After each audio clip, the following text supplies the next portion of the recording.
Hello, let's now look at Article 9 of the Florida Constitution dealing with education. As I've placed in the heading here, we now are going to see some very generous language relating to the funding of education. And it's generous language in a state which has had an entirely crab view towards education funding.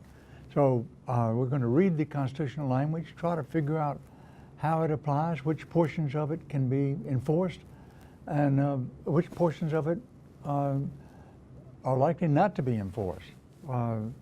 Making some guesses along the way, but also looking at what's going on in other states, particularly looking at California.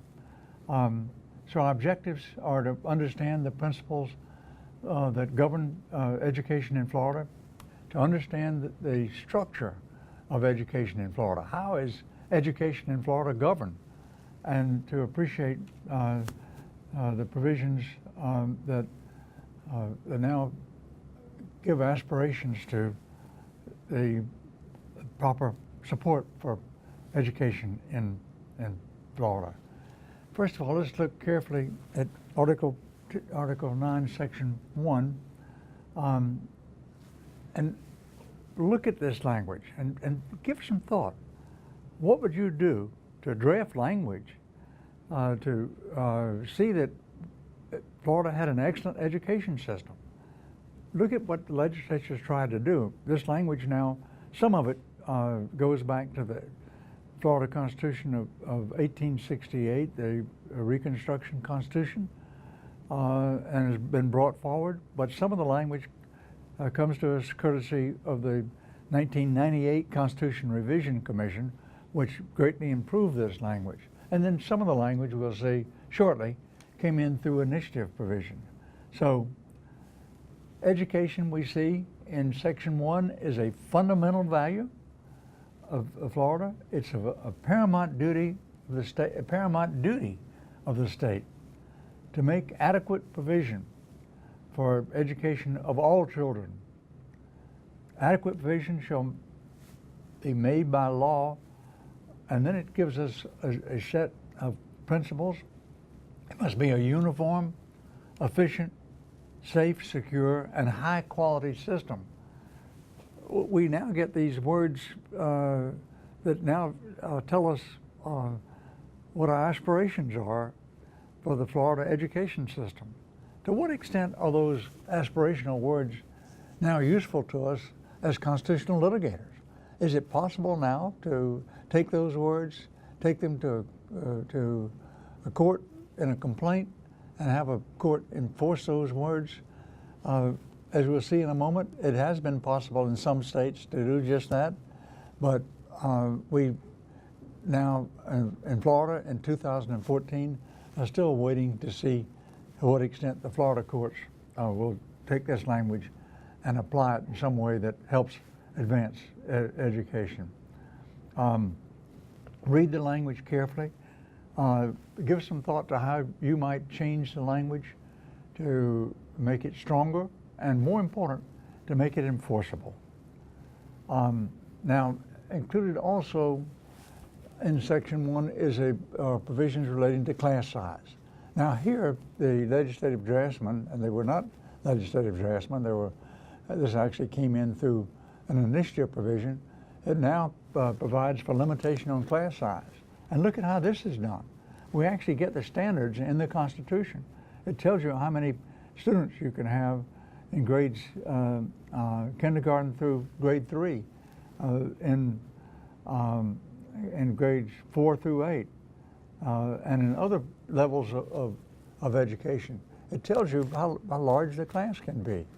And this provision now provides very explicit standards. It allows for court enforcement of this provision on class size in ways that some of the general language urging excellence in education may not provide. So in drafting, think about enforceability and what kinds of steps courts can take. They don't have to do much in order to count students in classes. It is a little bit more complicated than it might seem at first, but generally you get the kind of guidance in the Constitution that allows for judicial enforcement. We now go to PreK. Again, the language requiring a PreK program for all children, and this idea of a constitutional right to early childhood development has been important, and it actually has been implemented. I don't believe we've had any extensive litigation relating to the PreK provision. But let's go back to think about things we talked about back when we looked at our original session on federal-state relations. I want to remind you of the case of Prune Yard Shopping Center versus Robbins. In that case, remember there was a question about leafleting and collection of signatures in public shopping malls. Now, that case went through the California courts. California courts ruled that citizens had a right to go to shopping malls and to pass out leaflets. The federal case law relating to passing out leaflets in private shopping malls, where the shopping malls had adopted regulations against passing out leaflets, did not exist. So it does not exist under the federal Constitution. But the California Constitution has also a provision relating to free expression, and because the California courts based their decision on the California Constitution, Justice Rehnquist in Robbins versus Prune Yard Shopping Center actually held that the California Constitution prevailed, that in California there was a right to pass out leaflets, even though under the federal constitutional provisions there was not such a right. So now let's turn to the issue of whether or not we get equal treatment of students in terms of their rights to a decent education. And we have this series of cases which we refer to as the Sorrento series, and it begins with California deciding that the denial of a right adequate funding in some school districts was a denial of equal protection. And the first California decision in Sorrento based that on the provisions of the federal Constitution. Now, the federal Constitution was then, after the Sorrento decision in California, was then construed in San Antonio School District versus Rodriguez in 1973 to say that there was no federal equal protection on the school funding issues relating to, so no equal protection under the federal Constitution. Case goes back, and in 1976, the California courts reaches the same result that it reached in Sorrento 1, but this time it relies entirely on the state constitution.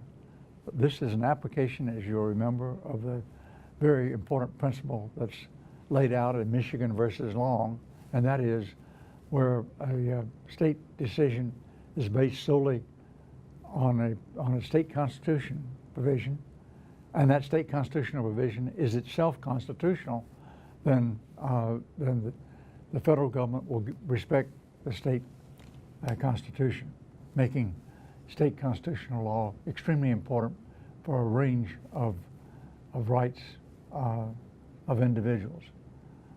Now let's look at the adequacy cases in the United States. There have been a large number of these cases brought, and when we look at the results in these cases, we're going to see a map which is now got three colors. Yellow will show where the plaintiffs have won. Purple will show where plaintiffs have lost, In Arizona, notice that's yellow and purple, and that was a mixed decision. And in white, there's no decision. Florida, as you'll see, is shown as a loss. And yet, here in January 2014, as I record this lecture, the Florida cases are still winding through our courts. And the current language of the Constitution, adopted in 1998, at the when proposed by the Constitution Revision Commission of 1998, has not yet been fully tested, and there are cases now on their way for a decision, and perhaps even during the semester of spring 2014, we may begin to see some decisions come down in Florida. Very important area of constitutional litigation, and one that you'll want to follow closely. The State Board of Education is spelled out in Article 9, Section 2, it spells out the membership, 7 members, and they're appointed for staggered 4-year terms. And the Board of Education shall appoint the Commissioner of Education. Remember, at one point we had the Superintendent of Public Instruction or a Commissioner of Education. We used both titles, who was elected through a statewide election. But that position now has been turned into an appointed position, and so we have a state board appointed by the governor, which in turn appoints the Commissioner of Education.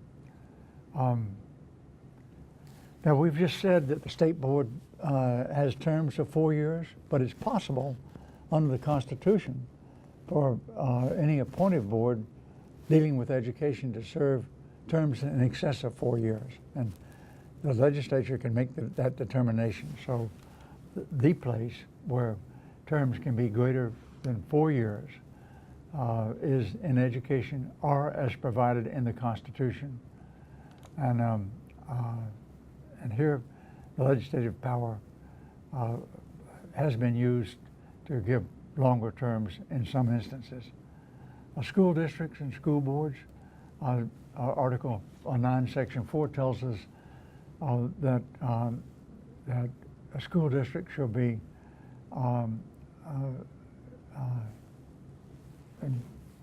in each county, but note that there's a possibility of having a school district that covers more than one county. That has not happened in Florida, but it's particularly in small counties. It's something that probably ought to be considered. Could you take and have a single school district for several small counties that might be quite close to one another? You begin to think about the distance between Blountstown and Bristol. You now have got 2 counties, county seats 5 miles from one another. Couldn't you combine those school districts into one and make them more efficient? And the answer is, under the Florida Constitution, you could indeed combine the school districts. School district members are elected for terms of 4 years, and they're elected in a nonpartisan election. Superintendent of Schools, the Constitution gives us an option. The Superintendent of Schools is either elected or based on further action by the school board, which is approved by the electors. So school board or special law, then approved by the electors, you now may have an appointed school superintendent. And that school board resolution or special law may be repealed or rescinded after 4 years. We now, in Article 9, Section 6, we have the state school fund. Remember, we looked at the state school fund, and we'll look at the state school fund when we come to the lottery money. But but now there is a provision that the state school fund shall be appropriated only for the purpose of support and maintenance of free public schools. Now, there's not been a great deal of explicit litigation relating to this provision, but keep it in mind as we analyze what the state is actually doing with education. As the state now authorizes and funds charter schools, can that money come from the state school fund? The answer constitutionally is that the appropriation may only be for the support and maintenance of free public schools. And so Article 9, Section 6 can complicate the analysis of charter schools. Section 7 comes to us via an initial provision that came into the Constitution proposed by a group of people who were concerned about the fact that the university system did not seem to have the kind of independence from legislative control that was present in other states. Michigan was the typical example of a state where there was greater control in the Board of Regents or in the governing body for the university system. And this was an attempt to provide greater independence for the university system. It's drafted in a way that did not allow that independence that was sought, but it does provide some very explicit provisions about how that system is to be governed, and note that there are several layers of governance. First of all, this provision, Section 7, tells us that there should be a single state university system comprised of all public universities. And a Board of Trustees shall administer each public university, and the Board of Governors governs the whole system. So the whole system, which at one time was governed by something called a Board of Regents, is now called a Board of Governors. And at the university level, a Board of Trustees for each of the universities now is in charge of the day-to-day governance of that university. The composition of the Board of Trustees is spelled out. Again, these members are appointed by the governor. 6 of them, and 5 are appointed by the Board of Governors. So shared appointment power, and they're to be confirmed by the Senate with staggered terms. And then this particularly provides for the membership on the Board of Trustees of a faculty member selected by the faculty and by a student who's selected by the student body. Statewide Board of Governors now has control and full responsibility for the management of the whole university system. Okay, look at that language. What does it mean? Well, the Florida Supreme Court now has told us in 2013 that language does not mean that the Board of Governors gets to set tuition. Those decisions about financial support for the university system come from the legislature, have not been passed to the Board of Governors under this constitutional amendment. Well, that's an overview of Article 9. It's important to all of us as citizens. It is important to us as litigators because we're going to learn an awful lot about how provisions of the Constitution are enforced or not enforced when we see the litigation concerning Article 9, Section 1 finally reach its conclusion in the Florida Supreme Court, probably sometime quite early following 2014, and we're likely to see the language in Florida, which is the strongest language on funding of a education system of any language in any state constitution. We're likely to see the court struggle with that, and it will be fascinating for us as students of the Constitution to follow that struggle. Thank you so much.